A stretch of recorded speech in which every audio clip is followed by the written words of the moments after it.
talaga namang nakaka-inspire. 'Di ba po mga men? Ayan. So, ayan, officially, pwede na tayo magsimula para introduce ang ating speaker for today. Hindi ko na po papatagalin kasi excited na rin ako makinig sa kanya. Kasi I think this is the first time na makikinig ako sa kanya. Eh. So, isa po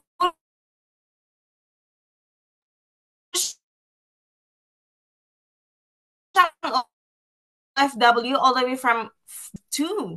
And isa din po siyang cool and 14 years na po siyang OFW dito sa Italy. Napakahabang panahon na po ng kanyang pagiging OFW dito sa Italy. And she's also one of the multiple bonus achievers dito sa company. And she's already one of the Sapphire Elite executives. And nakikakakita lang po natin, she's isang car achiever na. Napakabigating achievement na po yan sa isang agent of hope dito sa company natin. And she's the founder of Team Faith. And wag na po nating patagalin. Let's give a virtual warm round of applause para sa ating napagagandang speaker for today, no other than mentor, Shirley Angelica Villanueva. Welcome po dito sa Team Love Healthy Wealthy, Mentor Shirley. Ayan, amazing morning. Palakpakan naman natin si Mentor Jenny Jean. Ayan. Yan, congratulations Men's Jenny Jean and thank you Mentor Lydia for inviting me. Sa totoo lang lagi ako naimbitahan and mostly ang lagi ibinibigay sa aking topic is product knowledge. Ayan, so amazing morning po sa inyong lahat. And syempre, sinashoutout ko rin po yung aking mga members na nandyan, Mentor Rita, Mentor Annalyn, siguro on the way pa yung iba. And ang laki din pala na laki naman talaga ng Team LWH. Pero, isa lang, bakit dadalawa ang nakaano dito? Naka-open cam. Pakita nyo, alam nyo sabi ng isa kong mentor, ito yung tumatak talaga sa akin, si Mentor Janice. Sabi sa akin ni Mentor Janice, huwag niyong ikahiya ang inyong mga itsura, yung mga itsura natin. Kasi pinaghirapan niya ng ating mga magulang. Okay. 24 hours yung ginawa. Kaya mag-open cam kayo. Ayan, hello, Miss Vicky. Ayan, so mag-share screen lang po. Pakilala lang po ako ng konti. Ano po, dalawang gamit ko eh. Mens, pwede pong makiki-host po ng nung isa ko pong yung Shirley Angelica dito po ang nakalagay. Okay na po, Mens. Thank you po. Okay, kasi ito po yung gagamitin ko sa pag-share ng screen. Nandito po kasi yung aking PPT. Okay, tanggalin ko muna dito. So, konting pakilala lamang po. Ano po? Sino po ba ang nagsasalita sa inyong harap? Ayan. Dito po ba? Ayan. So, ayan. Who am I? Kami po ay apat na magkakapatid. Ano po, ang aking ina at ang aking magulang. Normal na pamilya lamang po kami. Kumakain 3 beses sa isang araw. Hindi ko masasabing kami ay mayaman, kasi nagkukulang din talaga kami. Until the time na dumating po yung pagkakataon ng yung mother ko po, nag-decide din po mga ibang bansa. So, ng ibang bansa po siya sa Middle East. Nag-alaga ng ibang bata. Kami iniwan niya, kabataan din po namin. So, ano yung nawala po sa parents ko? Nawala po yung time na makita niya magsilakihan po kami. Dumadating din po yung time na dumating po si mother, hindi ko siya kilala. Ayun. And then, syempre, nagpursige din po tayo. Tama po yung sinabi ni Mentor Jenny Jane. Tapos po tayo ng nursing. At awa naman po ng Diyos, naipasa din po natin yung board exam. Ano po? And then, may deepest why. Lahat naman po tayo may deepest why. Syempre, ang deepest why ko po, yung family ko at yung sarili kong pamilya. Ito po yung proud ko. Ito po yung pinagmamalaki ko sa lahat, yung aking dalawang anak. And then, paano ko nakilala ang barley? Actually po, hindi po katulad ng iba nung inalukan ng barley, ako'y nag-yes agad. No. Medyo nahirapan po sa akin yung aking upline. Kasi hindi po talaga ako naniniwala dun sa mga food supplement. Sa mga nurses po dyan, siguro po nakaka-relate din po kayo. Syempre mas nagdedepende po tayo kung ano po yung sinasabi ng doktor sa atin. So, hindi po kagad ako gumamit. Until the time na nung nagkaroon po kami ng COVID, dun po ako gumamit. Bakit? Ano po bang meron ako? Meron po akong skin allergy. Nung dumating po ako dito sa Italy, dito po ako sa Italy tinubuan ng kung ano-anong sakit. Isa po dyan yung skin allergy na kapag nagpapalit po yung panahon, lalo na yung taglamig, nangangati po yung buong kong katawan. So, part lang po yun ng katawan ko, yung aking braso. Ganyan po, nagkakaroon siya ng talagang yung makakati po yan. As in, dumating po yan sa aking mukha. And then, syempre, nagpa-patch test po ako. Ano po yung patch test? Ito po yung isang pangunahing pagsusuri para i-diagnose yung allergic contact dermatitis.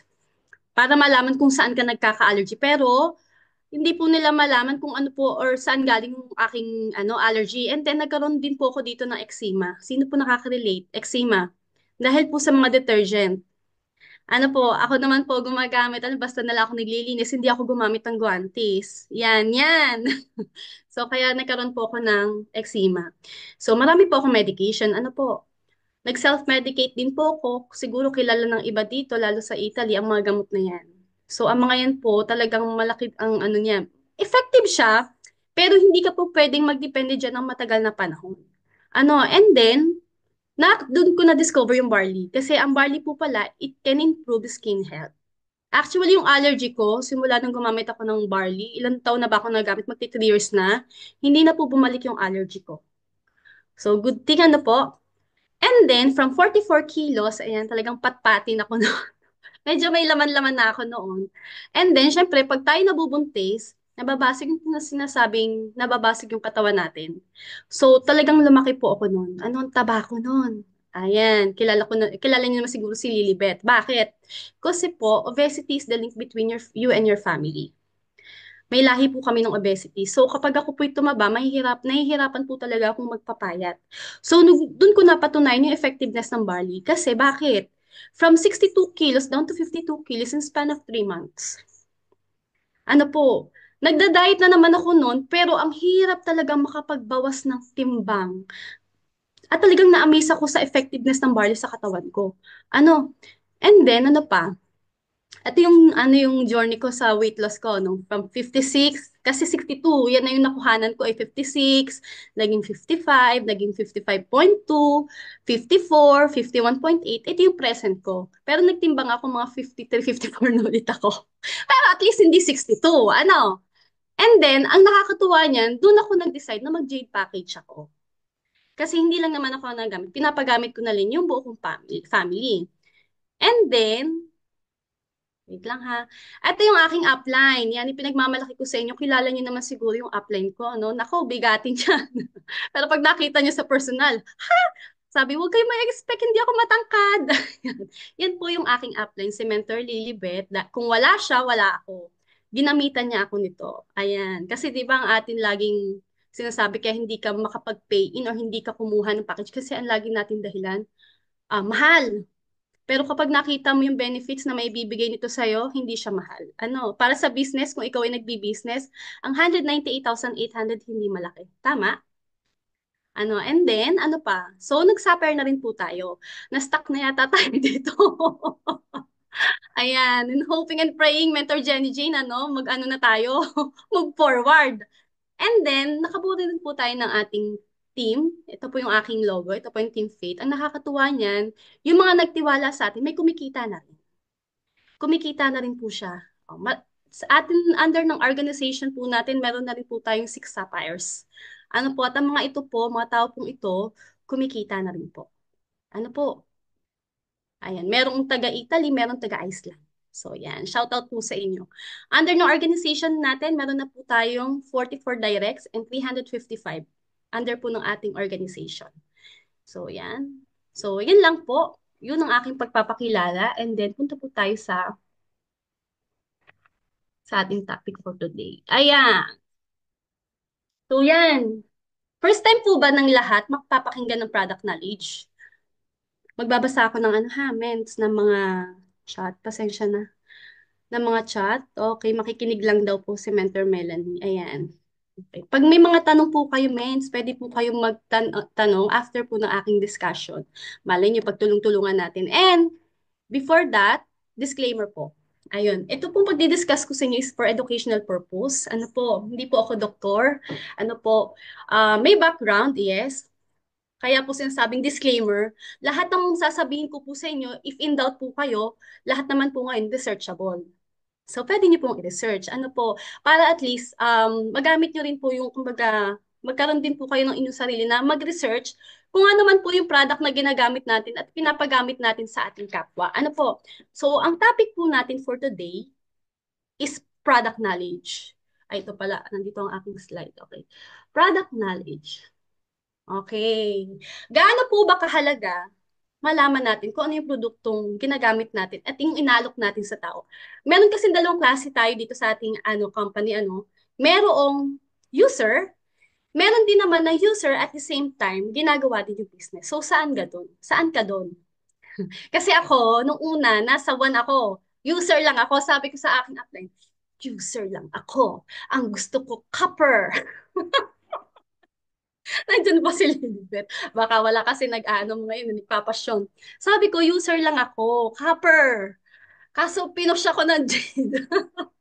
Kaya yan, sige, mabait naman. Hindi na nagpatumpik-tumpik pa siguro, pero napa-Jade din. So, ano ba ang kahalagahan ng pag-discover natin ng ating mga produkto? So, ang ating company, ang I Am Worldwide, nabubuhay yan dahil sa ating produkto. Naniniwala kayo? Walang I Am Worldwide kung walang barley. Siguro meron magkakaroon ng I Am Worldwide, pero kung walang barley, hindi siya makikilala sa buong mundo. Let us say, kasi worldwide na naman talaga siya. May mga branches nga tayo, di ba? So dito, kung hindi mo alam, espeta, teka lang po, lahat po ba ng nandito, user? Ay, nagbabasa ako. User po ba tayong lahat? Kasi ako, user ako. Si Mentor Lydia Devien, user. Mentor Jenny Jane, user. Ayan, opo, ayan. Kasi mains, meron dito kasi nariningan ko na nagbebenta lang pero hindi nagamit ang product. Totoo. Kakarinig kayo. Maganda talaga ang compensation plan ng company. No doubt po diyan. Pero dapat po user kayo. Alam mo kung bakit? Kapag hindi mo alam ang benefits ng produkto mo, paano ka magiging effective? So, dapat ikaw mismo, user ka. Okay? And then, ang ating products po, katulad po na nakalagay dyan, all I Am Worldwide products is 100% natural. Ibig sabihin, walang lahok na kahit na ano. Walang fertilizer, walang herbicides, walang lahat. And then, nakalagay po dyan, FDA approved. So, pag sinabi po bang FDA, ano pa ang FDA? FDA stands for Food, Drug, and Administration. So ito po yung nagsusuri, umaalam at nagtitiyak sa mga benepisyo ng produkto kung ito po ay safe gamitin ng tao. Ang FDA approved po yan. Pag sinabi namang GMO-free, GMO-free stands for Genetically Modified Organism. So ito naman po, ibig sabihin, tinitiyak po na ito po ay walang pesticide, no chemical, sabi nga ni Barley kasi ito mismo word to ni Barley.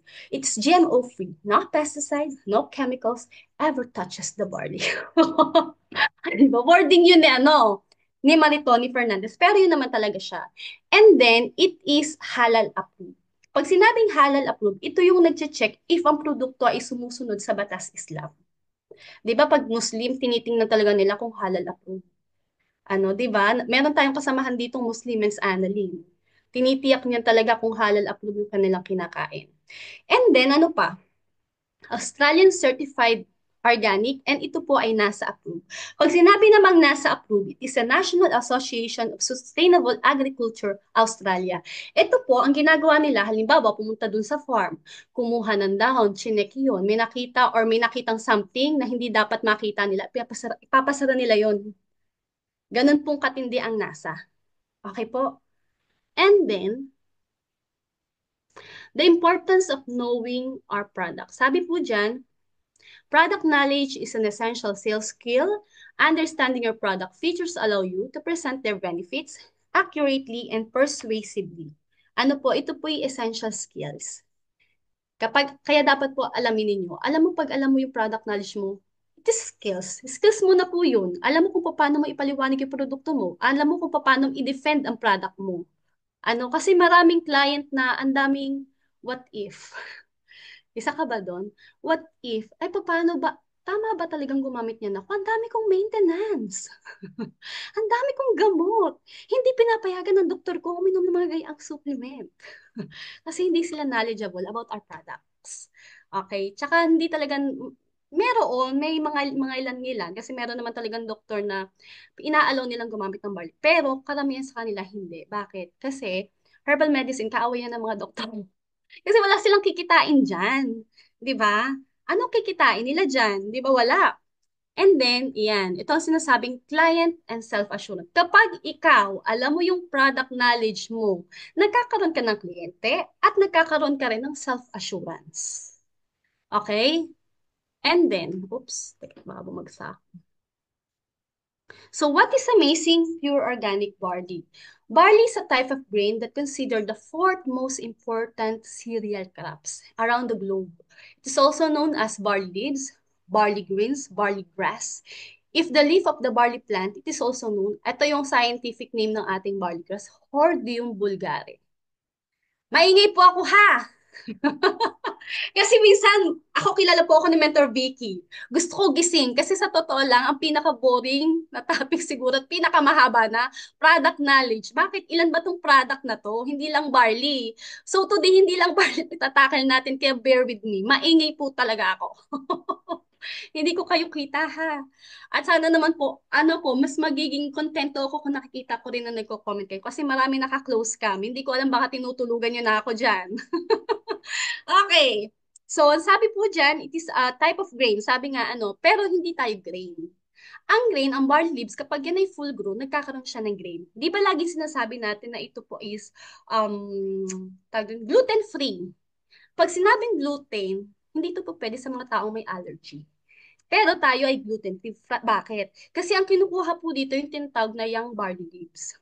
Yung young barley leaves, ang kinukuha dito yung supposed to be is 20 to 30 centimeter yung haba. Ang grains, yung mga ang tawag yung parang palay, doon po nagkakaroon ng gluten. Pero dito, yung barley leaves yung kinukuha natin. At ang maganda po dito, yung nutrient content, it is more concentrated in vitamins, chlorophyll, enzyme, and it's primarily used in health supplement and juices. Kung mapapansin nyo, kung tinitimpla yung barley, di ba parang juice siya? Juice na as in juice na siya eh, di ba? And then, teka, lipat natin. So, mapabanggit ko yan, yung mga 8 essential amino acid, highly alkalizing, lahat yan means itatakil natin kung ano talaga yung nasa pinakaloob ng dahon ng barley. So, iisa-isahin, i-detailed natin yan para at least alam natin ano ba yung enzyme, ano ba yung chlorophyll. Di ba mostly naririnig natin yan, nakakasalubong natin, pero hindi natin alam kung ano yun. So, dapat alamin din natin kung ano yun. So, ayan. Okay, ang nakalagay dyan are amazing barley powder. How does the amazing barley powder drink process? Paano ba ginagawa yung ating, or paano ba ipinaprocess yung ating barley? Di ba sabi ni Maritoni, ipinaprocess siya sa very low temperature. Okay, ano ba ang wala sa barley natin? Anong vitamins ang wala sa barley natin kung kayo po ay aware at nakikinig kayo kay Mentor Elise? Merong isang vitamins kasi na wala ang barley. Vitamin D, ayan, vitamin D po ang wala sa barley. Pero mostly na mga vitamins, kompleto ang barley. So, yun po yung maganda doon. Sabi diyan, our amazing barley powder drink is made from organically grown barley grass in Australia without using any chemical pesticide, herbicide, or fertilizer. So, GMO-free nga po tayo. Ano po? The plants are harvested when the leaves contains the widest spectrum of nutrients. A low temperature processing is used to convert the barley grass into concentrated barley powder. So, kung mapapansin niyo po dun sa video ni Maritoni, di ba sabi niya doon, -4 degree. Nung pumunta sila doon, na tamang-tamang nag-harvest po sila ng barley. So, kita niyo po yun. Ganoong kalami, ganun ka-concentrated yung barley na kinukuha ni na Maritoni. So, and then, this superfood contains a lot of vitamins. Pero kapag ang pag-uusapan naman po natin ay vitamins, alam niyo po ba na ang vitamins ay categorized into two? So, ano po yun? Number one, this is the so-called fat-soluble vitamins and the other one is water-soluble vitamins. Kinakategorize po yan. Kasi merong vitamins na nananatili sa katawan at meron namang vitamins na nawawala sa katawan. So, for example, ang fat-soluble vitamins, ito po yung vitamins na katulad ng sinabi ko, na-store po siya sa katawan. Nananatili siya ng matagal na panahon sa katawan. Saan ito? Liver, fatty tissue, muscle. So, mostly, apat lang po ang kailangan yung tandaan. Kapag po ang pinag-uusapan ay fat-soluble vitamins, ito po yung tinatawag na ADEC. So, pag sinabing ADEC, it's vitamin A, vitamin D, vitamin E, and vitamin K. So, hindi po, madali po siyang tandaan, yung fat-soluble vitamins. And the remaining vitamins, yun na po lahat ang water-soluble vitamins. So, ano naman po yung water-soluble vitamins? Pag sinabi namang water-soluble vitamins, kabaliktaran po ito ng fat-soluble vitamins. Hinga. Hinga. Ay, maanong magsalita ha, makinig kayo ng ayos. So, pag sinabi namang water-soluble vitamins, this is not stored or hindi ito nananatili sa body, katulad ng nasabi ko, dahil ito po ay kailangang i-replenish. Ibig sabihin, ang water-soluble vitamins kailangan isinasama nyo sa diet nyo. Kasi nga, ifina-flush out natin ito sa ating katawan. Like example, vitamin C. It's paano nalalabas? Halimbawa, sa pamamagitan ng pawis, pag-ihi, yan. So, kailangan talaga kasama sa diet ang water-soluble. And, so, umpisahan natin. Ano yung mga vitamins na yan? So, number one, curious po ba kayo kung ano yung mga vitamins na yan? Number one, vitamin A. So, ano ang vitamin A? It is a fat-soluble vitamins. Diba? Adik. So, pag ang pinag-uusapan natin is vitamin A, it stands for retinoid. Retinoid. Okay. Pag sinabing vitamin A, ito po ay vitamina sa ating mata. Di ba? Yung sinasabing, ang turo pa sa amin ng elementary, pag basta daw yung gulay ay nagtatapos sa A. Halimbawa, kalabas A. Yung mga ang huli, vitamin, ano daw yan? Vitamin A. Ano pa? Ano pa ba yung mga A? Magbigay nga kayo ng example. Oh. Rico. Kalabas. Vitamin A. Okay. Ano yun? Ampalay. Ampalaya? Ampalaya ba? Oo, yata. Mapait daw ang palaya. Okay. Ano pa? Ito ay nagpapalakas din ng ating immune system. Isa din ito sa antioxidant. Ano? Kapag ikaw ay kulang or may deficiency ka sa vitamin A, ano ba, nakalagay dito, madali kang dapuan ng sakit. For example, respiratory infection, pagtatai sa mga bata, excuse me, baka may nakain dyan, ito po ay senyales na ikaw ay kulang sa vitamin A. So, vitamin A, rich yan sa barley. Ano po? Example pa, halimbawa, may tigdas ka o may tigdas ang anak mo, may tigdas yung bata. Pag ikaw ay kulang sa vitamin A, mapapansin mo, mas lalo siyang lumalala. Kasi may kulang. Okay? Kailangan din ng vitamin A para sa maayos na paglaki. So, kung kulang ka sa height, tama lang naman ang height ko.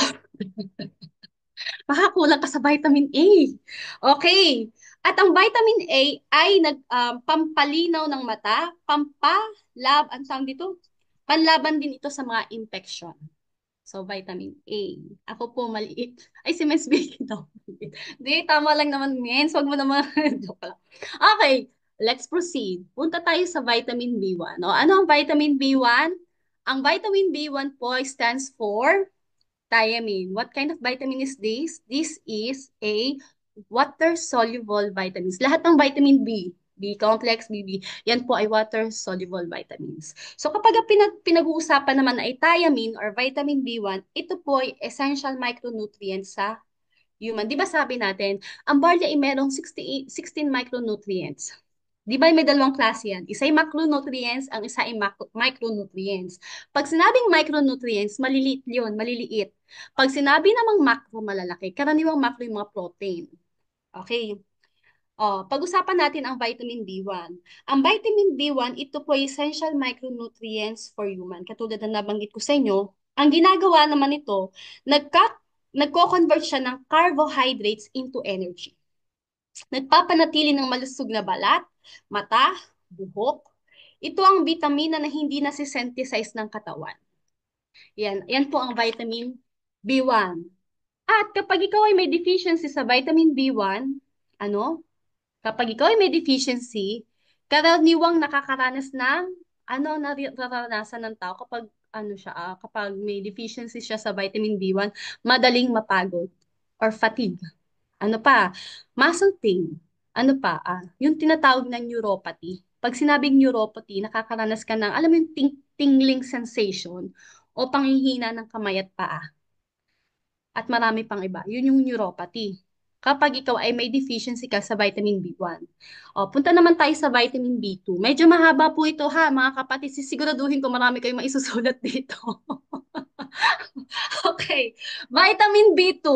O, pag sinabi namang vitamin B2, ito po ay again is a water-soluble vitamins. It stands for riboflavin. Alam mo ba na ang vitamin B2, meron din ito dun sa isa nating product, dun sa Amazing White. Meron ito sa Amazing White. Ito namang riboflavin, ito ay ginagamit para makaiwas sa katarata. Alam mo yung katarata, yung may nakikita ka sa mata. Di ba cataract yun? Yung may cataract. Alam mo ba na kapag napabayaan ng cataract, it can cause blindness? Pwede ka mabulag. Okay. And then, it help convert amino acid tryptophan into niacin, ang riboflavin. So, pag-usapan natin, minsan naririnig natin, amino acid. Alam mo ba kung ano ang amino sa acid? Amino acid, kaya sabi ko sa inyo, may matatakil tayo dito. Nakakasalubong natin, pero hindi natin alam ano ba yung amino acid. Oo, amino acid yan. Pag sinabing amino acid, this is a building blocks of protein. Ano? It's a building block of protein. It help break down food. Tumutulong din po itong matunaw yung ating pagkain. Amino acid, ito do po ay kailangan sa grow and repair of body tissue.